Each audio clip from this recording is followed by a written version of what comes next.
Hello friends, எல்லாருக்கும் வணக்கம். இன்றைக்கி நாம் நம்மளோட சேனலில் என்ன பார்க்க போகிறோம் அப்படின்னா, இந்த கேக்கை பாருங்கள் எவ்வளோ தூரத்துக்கு நல்லா சாஃப்டாகவும் ஸ்பாஞ்சியாகவும் இருக்குது அப்படின்னு. இந்த சூப்பரான hot milk tea cake recipe தான் இன்றைக்கி நம்ம பார்க்க போகிறோம்.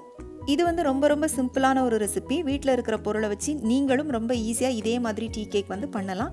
இன்றைக்கி வந்து நான் அவனில் இல்லாமல் கடாயில் எப்படி இந்த கேக் பண்ணுறது அப்படிங்கிறதையும் செஞ்சு காமிச்சிருக்கேன். அதோட மெஷர்மெண்ட் எல்லாமே நான் கப் அளவுலையும் கொடுத்துருக்கேன், கிராம் அளவுலையும் நான் உங்களுக்கு சொல்லியிருக்கேன். இன்க்ரீடியன்ஸ் எல்லாம் கீழே டிஸ்கிரிப்ஷனில் கொடுத்துருக்கேன். வாங்க இப்போ எப்படி பண்ணுறதுன்னு பார்க்கலாம்.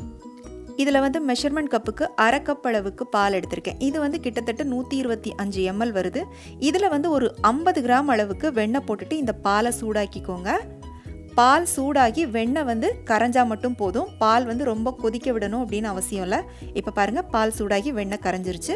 இப்போ இதை எடுத்து தனியாக வச்சுக்கலாம்.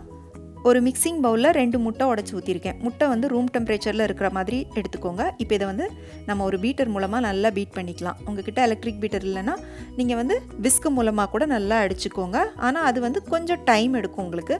இப்போ இதோடவே 1 டீஸ்பூன் வெனிலா எசன்ஸும் சேர்த்துக்கலாம். சேர்த்துட்டு மீடியம் ஸ்பீடில் வச்சுட்டு நல்லா பீட் பண்ணிக்கோங்க. இப்போ இதோட வந்து ஒரு அரை கப் அளவுக்கு சர்க்கரையை கொஞ்சம் கொஞ்சமாக சேர்த்து பீட் பண்ணிக்கலாம். அரை கப் சர்க்கரை அப்படிங்கும்போது உங்களுக்கு வந்து இது 100 கிராம் அளவுக்கு வருது. சர்க்கரையை முழுசாக சேர்த்ததுக்கு அப்புறமா நல்லா ஹை ஸ்பீடில் வச்சுட்டு பீட் பண்ணிக்கோங்க. இந்த மாதிரி நல்லா நுரைக்க பீட் பண்ணிக்கோங்க. அப்போ தான் உங்களுக்கு வந்து கேக்கில் முட்டையோட ஸ்மெல் வந்து இருக்காது. இப்போ இது ரெடி ஆயிடுச்சு. அடுத்ததாக மாவு எடுத்துக்கலாம். ஒரு ஜல்லடையில் மெஷர்மெண்ட் கப்புக்கு 1 கப் அளவுக்கு மைதா மாவு போட்டிருக்கேன். இது வந்து கிட்டத்தட்ட 125 கிராம் வருது. இதோட 1 டீஸ்பூன் பேக்கிங் பவுடர் சேர்த்துருக்கேன். சேர்த்துட்டு நம்ம அடித்து வச்சுருக்கிற முட்டையோட இந்த மாவை வந்து சலிச்சுக்கலாம். சலிச்சுட்டு இதை வந்து முதல்ல லைட்டாக கலந்துக்கோங்க.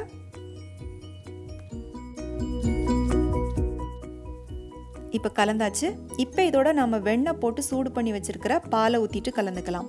பாலை வந்து ஒரே நேரமாக ஊற்றாமல் 2 தடவையாக ஊற்றிட்டு கலந்துக்கோங்க. முதல்ல கொஞ்சமாக ஊற்றி இந்த மாதிரி கலந்துட்டு அதுக்கப்புறமா மீதி இருக்கிற பாலை ஊற்றிட்டு கலந்துக்கோங்க. இப்போ உங்ககிட்ட வெண்ணெய் இல்லை அப்படின்னா வெண்ணெய்க்கு பதிலாக பாலோட 3 டேபிள் ஸ்பூன் எண்ணெய் கலந்துக்கோங்க. எண்ணெய் வந்து ஃப்ளேவர் இல்லாத எந்த வெஜிடபிள் ஆயில் வேணாலும் கலந்துக்கோங்க. இப்போ கேக் மிக்சர் ரெடி ஆயிடுச்சு. கேக் பண்ணுறதுக்காக நம்ம நார்மலாக வீட்டில் யூஸ் பண்ணுற ஒரு ஸ்டெயின்லெஸ் ஸ்டீல் பாத்திரம் தான் எடுத்திருக்கேன். இது உள்ளே வந்து கொஞ்சமாக வெண்ணெய் போட்டு பூசி வச்சுருக்கேன். 1 டீஸ்பூன் மாவு போட்டுட்டு பாத்திரத்துக்குள்ளே நல்லா இந்த மாதிரி எல்லா பக்கமும் படுற மாதிரி ஸ்ப்ரெட் பண்ணிக்கோங்க. மீதி இருக்கிற மாவை வந்து வெளியில் கொட்டிடுங்க. இதில் வந்து அடியில் நான் ரவுண்ட் ஷேப்பில் ஒரு பார்ச்மெண்ட் பேப்பர் வந்து நான் கட் பண்ணி போட்டிருக்கேன். இது இருந்தால் போட்டுக்கோங்க, இல்லைனா வேண்டாம். இப்போ நம்ம ரெடி பண்ணி வச்சுருக்கிற மாவை வந்து இதுக்குள்ளே ஊற்றிக்கலாம். இப்போ இந்த பாத்திரத்தை ஒரு 4-5 வாட்டி இந்த மாதிரி நல்லா தட்டிக்கிட்டீங்க அப்படின்னா உள்ள ஏர் பபிள்ஸ் இருந்துச்சு அப்படின்னா வெளியில் வந்துடும். இப்போ நம்ம கேக் பண்ண போகிற பாத்திரத்துக்குள்ளே இந்த மாதிரி உப்பு போட்டுட்டு ஒரு ஸ்டாண்டு வச்சுக்கோங்க. நம்ம அவனை எப்படி ப்ரீஹீட் பண்ணுவோமோ அதே மாதிரி இந்த பாத்திரத்தையும் ஃபஸ்ட்டு நம்ம ப்ரீஹீட் பண்ணணும். அதுக்கு வந்து பாத்திரத்தை மூடிட்டு அடுப்பை ஹை ஃப்ளேமில் வச்சு ஒரு 5 நிமிஷத்துக்கு இந்த பாத்திரத்தை நல்லா சூடு பண்ணிக்கோங்க.